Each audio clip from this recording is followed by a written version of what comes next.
અમારા ભરતભાઈ સુરેશભાઈ અહીંયા ફરમાઈશ હોય ભાઈ અને માં મેરઠના દરબારની અંદર આવો સરસ મજાનું આયોજન હોય અને જ્યાં માલધારી સમાજ ભેળો થયો અને આવું હોય ત્યારે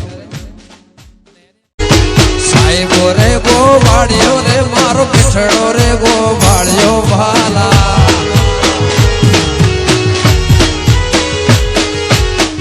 ગોવાલણ ગીરને તારે શ્યામરા ધાને ગોવા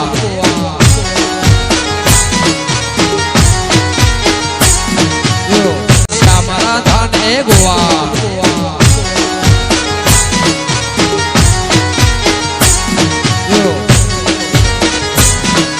જય જય દીપોરા